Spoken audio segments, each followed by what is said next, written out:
Jeni gati? Se nuk e ndëgjova të punë ditë. Faleminderit shumë për prezencë, nder dhe kënaqësi e veçantë që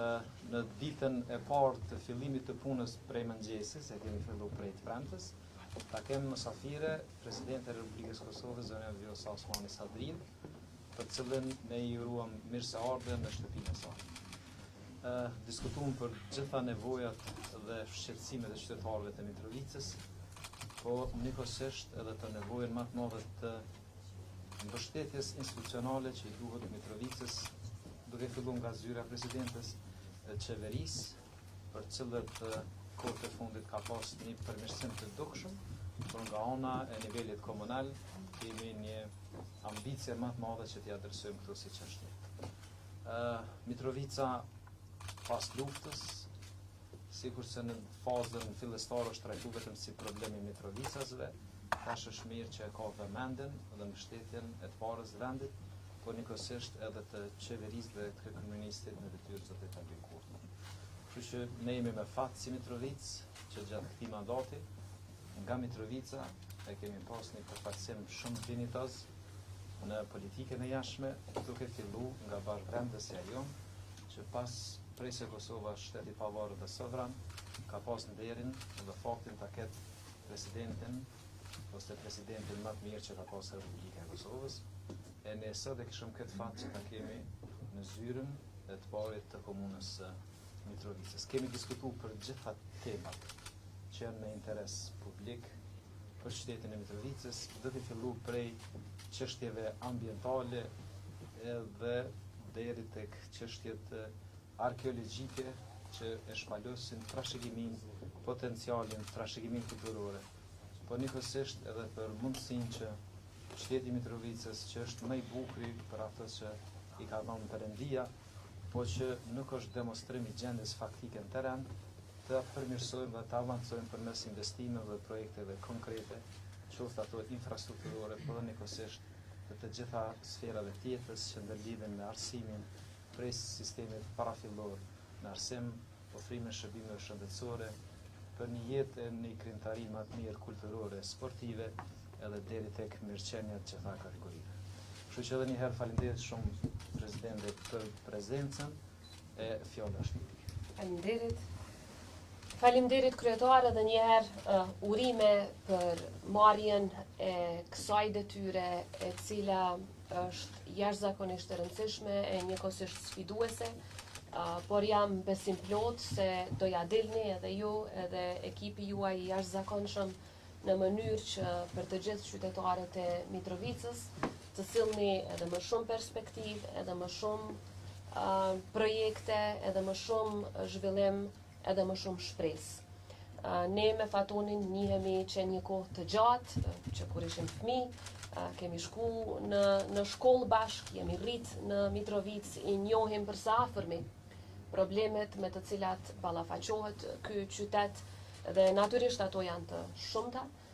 por kam besimin e plot se gradualisht do të rregullohen, edhe me angazhimin e kryetarit dhe ekipit të tij, por edhe me përkrahjen tonë nga niveli qendror, sepse qytetarët e Mitrovicës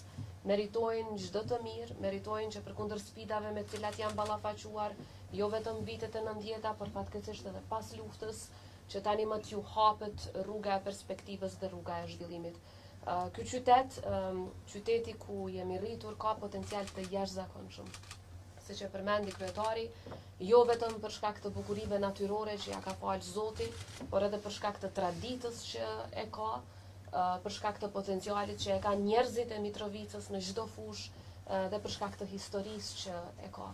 Tani, sidomos gjeneratat e reja, presin që të ecin përpara, presin që të zhvillohen, presin që të krijohen vende të reja të punës me perspektivë dhe natyrisht që edhe bukuria dhe hieshia që i takon Mitrovicës të jetë aty për t'u parë, jo vetëm nga qytetarët e Mitrovicës, por nga të gjithë qytetarët e Kosovës. I uroj shumë suksese kryetarit, jam e bindur se ashtu do t'jetë duke e ditur vullnetin me të cilën punon dhe seriozitetin me të cilën e merr secilën punë,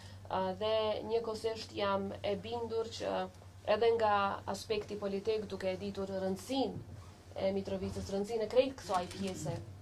për shtetin tonë, do të bashkëpunojmë sa më shumë që t'jetë e mundur në mënyrë që të vazhdojmë ta ruajmë sovranitetin e Republikës së Kosovës, ta ruajmë integritetin territorial të Republikës së Kosovës. Këto toka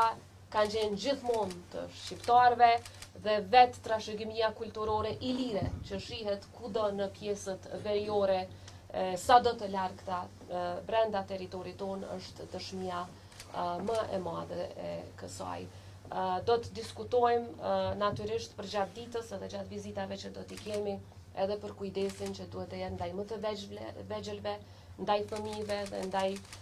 grupeve pastaj që kanë më së shumti nevojë, siç e dini këto kanë qenë edhe prioritetet tona si presidencë, sepse edhe suksesi i një shteti matet nga ajo se sa tregon kujdes në raport me ata që kanë më së shumti nevojë. Urime edhe një herë kryetare dhe juve dhe gjithë qytetarëve të Mitrovicës dhe do na keni në krah si gjithmonë në përkrahje të çdo gjëje që është në interes të qytetarëve. Faleminderit gjithë. Emirat Marina Valton ka very opinion, me qenë se i poshtë e Mitrovicës, pse se ke vizitu Bedriom dhe gjatë qeverisës, kalume, a kina i mendim për qeverisën e ti?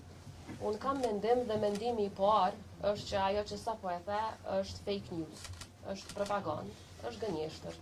Sepse jo një herë, por disa herë kam vizituar Petri Hamzën në këtë zyrë, sa ka qenë kryetari i komunës së Mitrovicës. Prandaj,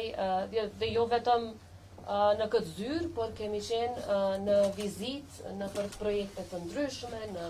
shkolla, në biznese, së bashku me të kemi vizituar edhe OJQ të ndryshme. Pra edhe kryetari paraprak e ka pas përkrahjen time të plot, për atë sa është në kompetencat të presidentes. A do të rikthejnë në gëzër presidentin, pas të bëzirë të andot? A keni të tjerët, ndonjë pyetje tjetër? Faleminderit shumë.